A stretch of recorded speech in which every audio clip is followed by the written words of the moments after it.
brought to you by V-Guard, a product by Sensodyne and Vimal. We are Zubal. નિયમો સૌએ પાળવા જ જોઈએ, એમાં કોઈ બેમત નથી. અમે અવારનવાર કહીએ છીએ, સ્કૂલ વાન ચાલકો સમય માગી રહ્યા છે, સરકાર ટસની મસ્ત થવાના મૂડમાં નથી.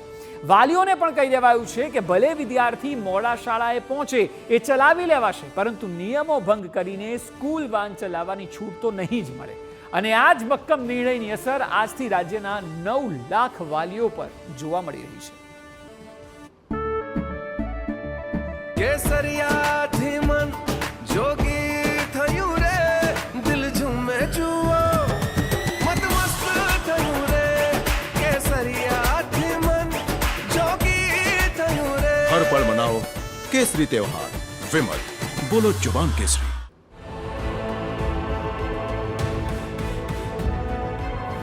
થંભી ગયા સ્કૂલ વાનના પૈડા.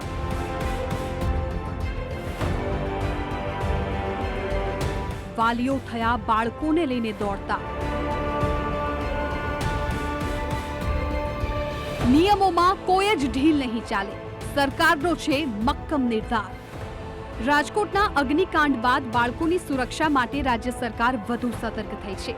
શાળાએ બાળકોને લઈને જતા સ્કૂલ વાન એસોસિએશન માટે નિયમો કડક બનાવ્યા. કેટલાક નિયમો તો વાન સંચાલકોએ માની લીધા, પરંતુ પરમિટ, સરપ્રાઇઝ ચેકિંગ અને ભાડા મીટરને લઈને ઊભો થયો છે ગજગ્રાહ. અને તેનો જ પરિણામ છે કે વાલીઓને વરસતા વરસાદ વચ્ચે કામ ધંધે જવાનો સમય બાજુએ રાખીને તો ક્યાંક ગમે તેવી સ્થિતિમાં પણ બાળકોને લઈને શાળાએ દોડવું પડી રહ્યું છે. રોજ થોડા કામ ધંધા મૂકીને અમે લેવા આવીને મૂકવા આવી તો વેન બંધાવવાનો મતલબ શું રહ્યો અમારા માટે? એટલે આ જલ્દી પતે એવી બી અમારી બી ઓલી છે કે જલ્દી આને પતાવો, પૂરું કરો એમ. હું પણ નોકરી કરી નાઇટ કરીને આવ્યું ને મૂકવા આવવું પડ્યું છે. સમજો કે આ ગમે ત્યારે વાન હડતાલ ખુલશે, પૈસા તો અમારે પૂરા મહિનાના જ આ લોકો લેશે. હડતાલના પૈસા કે એમને કાપીને આપશે નહીં દિવસો. વાલીઓ પરેશાન છે, પરંતુ તેમની પાસે કોઈ વિકલ્પ નથી. બાળકોના ભણતર માટે તેમને દોડવું જ પડશે. તેઓ માત્ર એટલી જ માંગણી કરી રહ્યા છે કે સરકાર રસ્તો શોધે અને આ સમસ્યામાંથી મુક્તિ અપાવે. હવે આ બાજુ વાન ચાલકો પણ તેમની માંગને લઈને અડગ છે. સ્કૂલ વર્ધી એસોસિએશનના પ્રમુખે સરકાર પર નિશાન સાધ્યું હતું અને કહ્યું કે આરટીઓ અને રાજ્ય સરકારની નબળાઈને કારણે આ પરિસ્થિતિ ઊભી થઈ છે. તેમની દલીલ છે કે છેલ્લા 1 વર્ષથી રજૂઆત કરતા હતા, પરંતુ નિવેડો ના આવ્યો. અચાનક સરકાર જાગી, હવે આરટીઓ પાસે સમય માંગ્યો છે તો માનતા નથી. તેમણે મક્કમતાથી કહ્યું કે સમસ્યાનું સમાધાન નહીં આવે ત્યાં સુધી હડતાળ યથાવત રહેશે. મારી રજૂઆત મેં 2 દિવસથી હું અધિકારીઓને મળવા ગયો અને એ લોકોને જણાવ્યું કે સાહેબ અમારી જોડે હજી કોઈ પેપર જ નથી, તો તમે શું સરપ્રાઇઝ ચેકિંગ કરશો? તો એ લોકો કીધું અમે તો વાહનો તમારા જપ્ત કરી લઈશું. તો આ ક્યાંનો નાય? અમે કરવા તૈયાર છીએ. 50,000 રૂપિયા ખર્ચો થાય છે એક વાનનો, તો અમે બધું કરવા તૈયાર છે. પણ આ રાજ્ય સરકારના કોઈ માણસોને કંઈ પડી નથી. બાળકોની સેફટીનો કોઈ વિચાર નહીં કરતા. અમે બાળકોની સેફટીના માટે આ લડત છે મારી. આજની હડતાલ વાલીઓને હું ખાસ કહું છું, આજની લડાઈ મારી તમારા બાળકોની સલામતીની છે. હું સલામતી ઈચ્છું છું, એટલા માટેની મારી આ હડતાલ છે. રાજ્યભરના સ્કૂલ વાન ચાલકો આ જ વાત સાથે સંમત થયા છે. સુરતના પણ 15,000 વાન ચાલકો હડતાળમાં જોડાયા. તેમને તો આરોપ છે કે 20,000 થી 25,000 રૂપિયા દંડ કરવામાં આવે છે, જેથી હવે ડર લાગે છે.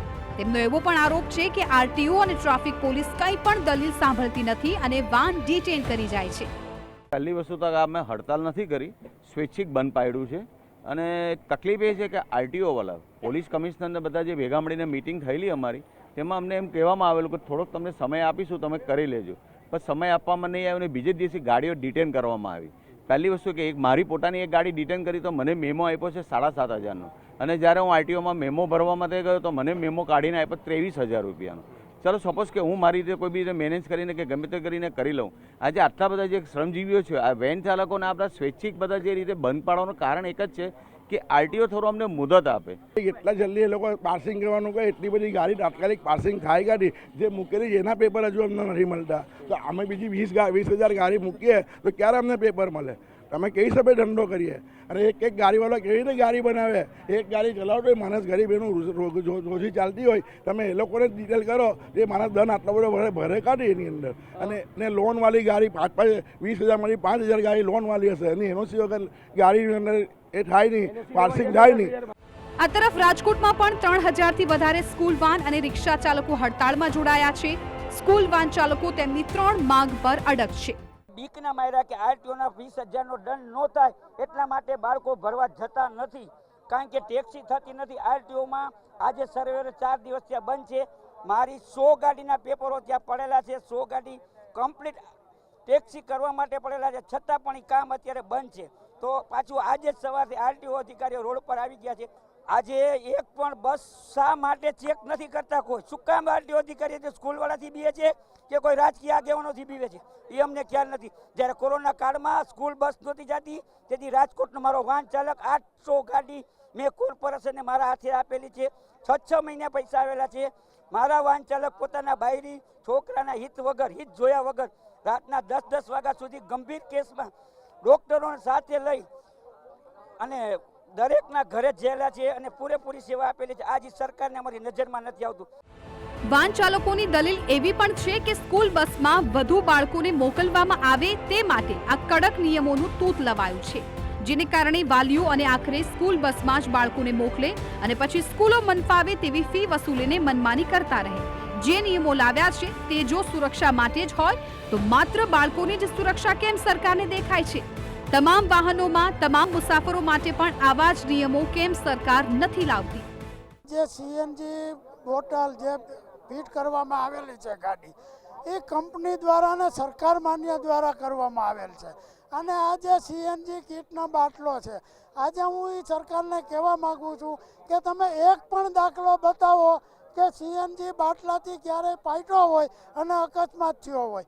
હા, બાટલા ફાટ્યા છે, પણ ક્યાં? કે પંપ ઉપર જેના પ્રેશરથી કોઈ દિવસ સળગીને ક્યાંય ફાટ્યો નથી. કારણ કે આ સીએનજીનો ગેસ એ પ્રકારનો છે કે તમે એને ચાલુ કરીને દિવાસળી મૂકો તો પણ સળગે નહીં.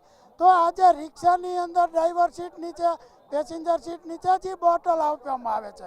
એસટીની બસો નીચે પણ એ બોટલ જ ફિટ કરવામાં આવે છે. તો આજે એ કોઈની જાન સરકારને વાલી નથી અને ફક્ત બાળકોની જાનનું કરી અને ફોટામાં અમારા પેપરમાં અમારા ફોટા મૂકે કે બોમ્બ ઉપર બાળકો બેઠા છે. તો આ તરફ સરકાર નિયમોમાં કોઈ બાંધછોડ માટે તૈયાર નથી, છતાં જે વિરોધ વધ્યો છે તે જોતા સ્કૂલ વાન માલિકો અને શાળાઓ વચ્ચે ચર્ચા કરી ઉકેલ લાવવાના પ્રયાસ કરાશે. જો કે શિક્ષણ પ્રધાન એવું પણ કહી રહ્યા છે કે આ તો આરટીઓનો મામલો છે.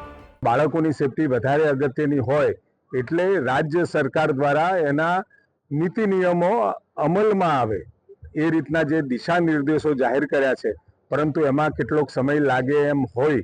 આ બધા સ્કૂલ વાનના માલિકો, સ્કૂલ અને બાળકો આ તમામ વચ્ચે સમાધાનકારી અને આ બાળકોનું હિત પણ જળવાય અને સાથે ઝડપથી આ વ્યવસ્થા પણ ગોઠવાય, એના માટે સરકાર યોગ્ય રીતે વિચારશે. આરટીઓ વિભાગની છે અને વાલીઓ પ્રાઇવેટ જ્યારે આવા વાહનો બાંધતા હોય તો ચોક્કસ પ્રકારે એમની કોઈ સમસ્યા હશે તો એમને પણ એમના રેગ્યુલર કરવા માટે અને લાઇસન્સ મેળવવા માટેની પ્રક્રિયામાં જલ્દી ઝડપી થાય એવો અમે પ્રયાસ કરીશું. બંને પક્ષો અડગ છે, નિયમો જરૂરી જ છે, પરંતુ સવાલ એ પણ થાય કે વેકેશન પહેલા જ નિયમો લાવીને વાન ચાલકોને સમય આપી દીધો હોય તો આ છેલ્લી ઘડીની માથાકૂટ ન થઈ હોત. હવે જોવું એ રહ્યું કે સ્કૂલ વાન ચાલકો અને સરકાર વચ્ચેની ખેંચતાણમાં ક્યાં સુધી વાલીઓ અને વિદ્યાર્થીઓને હેરાન થવું પડે છે. Bureau report, TV9. Brought to you by Vega, powered by Sensodyne and Vimal.